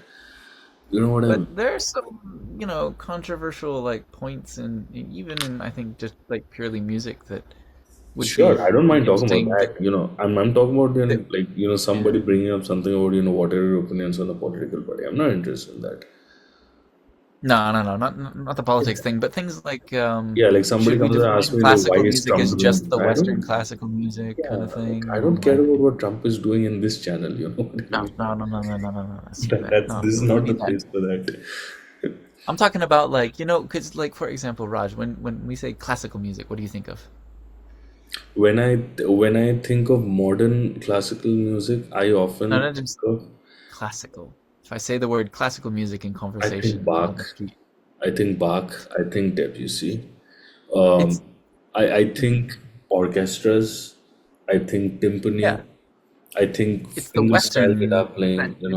it's that European stuff specifically, Yeah, right? yeah, And yeah. I just find that weird because to me, classical traditions are what I think of. So there's like there's gamelan music, there's music from India, the Karnataka stuff, and then there's Well, the thing Japan that is has that to me, I would specifically just call it Indian classical music. That's probably because like just because I grew up here, this is my country, so I would just see it as Indian classical. Like if I'm in the sure, country and I'm talking to an Indian and I'm saying classical music, we automatically assume we're talking about Indian classical. But if I'm talking to a non-Indian and somebody mentions classical music, then I automatically assume Western classical as well. Just because like the two worlds but they're just talking about two different classical music. You know what I mean? I So know, yeah, yeah, yeah. Which is yeah, why I always like wonder about those things and like how people talk about it and like, yeah, yeah. So that's why, like, let's say if I would, you tell me classical music, I would just automatically assume Western classical because you're a white friend of mine, right? Whereas, let's say an yeah, Indian friend of mine is saying classical music, I'd automatically be like, you mean Carnatic or Hindustani? It's like that. yeah, yeah, Because that's also there, right? yeah, Those two styles are also fairly different from each other, and plus I right, believe there are also regional music in India as well. yeah, India is a pretty vast culture in terms of art, like all kinds of art, be it pottery, be it right. paintings, be it music, dance, etc. And but I've come to the point where like when I think of and this is the kind of thing that I think would be interesting to hear like like you'd see some kind of clickbait thing that like does with the classical thing. It's like because when I think of classical music, when somebody says classical, to me that's just some region's traditional musical style. That's a good way of looking at it. Like, That's I'm just not how sure my if brain does it at this the point. only thing I would And say there is, I think it could be further divided into classical and folk music because even folk can be traditions as well. absolutely. Well, because like American folk music absolutely grew out of classical styles, but also what would you call? I mean, people. I don't know. It's kind of its own thing because you can't say. Could one say? Just a quick plug, guys. When we were talking about not having one-sided opinions, this is exactly what we meant. How you Yes. see how we're having a freaking conversation. We're And not I was fighting with trying each other. to contentious too. I was like, maybe this is the kind of thing that and like, Yeah, no, we're sitting here like, wait, hold on, folk, and like classical, and yeah, because that's what I mean. there are No things need to to be said about spread this. negativity, right? There's absolutely no need to spread negativity about anything. Yeah. Like, sure, But even if if you don't anybody, like something, be honest about it. Like, it's fine. Like for example, like, sure, I can listen to country music, but then it's not something that inspires me the way jazz does. agreed. You know, that doesn't mean I'm calling country music shit. It just means that I just prefer jazz over that. And there are Right. many people out there who have the exact opposite, mindset. The only thing is they would call jazz shit, and I'm not calling country music shit because it's not shit. It's some hardcore shit. Like you listen to a player like Brent Mason, man, like he's a freaking wild player, dude. My coworkers like to make fun of jazz. It's fair. Dude, It's none of yeah, my friends like jazz. Like, I because know. that's also because none of them are really musicians either. But then the thing is, none of them like jazz. Everyone is like, why can't you just play some rock and roll? Why can't you play the stuff that you used to play when you were in school? I'm like, because I grew out of it, bro. I'm not gonna play Leonard Skinner right now. I mean, sure, I can enjoy that, but then you know what? Actually, to be very honest, anytime I play some rock and roll, I do enjoy it. It's just that it's not the Always. first thing that comes out of me when I pick up a guitar, if that makes sense. Yeah, I'm much the same way. Like anytime, it's a conscious decision for me to play like that, and like it's always a hoot and a half. But I think I have this weird kind of ego whenever somebody comes and tells me, hey, like, why don't you play this? My instant reaction is, now that you've said that, I will definitely not play it. oh, really? Yeah, I think I have that ego as well, You know what I mean? It just pisses me off. As in, like, it I doesn't think piss me off to a point where I'll shout at that person. It's more like, okay, now that you've said it, now I will not play it unless you're paying me if money. If you pay me money, I'll play it. You know what I mean? if it's something I actually like can maneuver and do, I'll often start to play it, but in the wrong context, just to I get what you just to mean. bother people. Yeah, but I get bothered. That's the thing. Do you And get what? I have also realized that the thing is, most people we come across, they are into music that have quite a lot of lyrics in them, and they primarily listen to the lyrics and the singing, right? So just Oh, me sure. as somebody who's a bigger fan of instrumental music than that, I can't really seem to have a very meaningful musical conversation with somebody who's also not into instrumental music, if that makes sense. You know what I mean? Yeah. Yeah. This has nothing to do with ego. This is just more of like a personal preference. I Sometimes it's just just taste. It's kind of like what Yeah, I'm exposed to, and therefore, yeah, yeah, yeah. what I enjoy. It's also just what I prefer. It's not like when I listen to, like, when I'm in the car, my wife and I in the car, and her phone is connected, we listen to her Spotify. When my phone is connected, listen to my Apple Music. The music is vastly different. Yeah, It's sure. vastly different, but neither of it is bad music. I enjoy that also. She may not enjoy everything that's there on my Apple Music, though. you Yeah. know. But then I I really enjoy think most people of the should. things she listens to. Just certain songs that comes. I'm like, babe, can you please, just change that. If anybody can think of like a topic where you've maybe heard a very strong opinion on something, and maybe you watch the video and you're not quite sure what they were talking about, or you're not quite sure you understand what they said, or you'd like to just have us maybe take a different approach to that because you know that we're not interested in Or taking if one you'd side just or the like other. us to make a reaction video out of it, that would be cool. Right. And it's like, hey, let's hear these guys say something about it because I know that they're probably not just going to openly agree with the person, but they're probably also not going to just be like, oh, this person's wrong. Like, because that's literally the position we're probably going to take if you Yeah. show us something like, I don't know, a really strongly worded, can I say, you can edit this out, like Adam Neely video or something like that, No, I like, don't think we need to edit that out. I think Adam yeah, needs like, good content.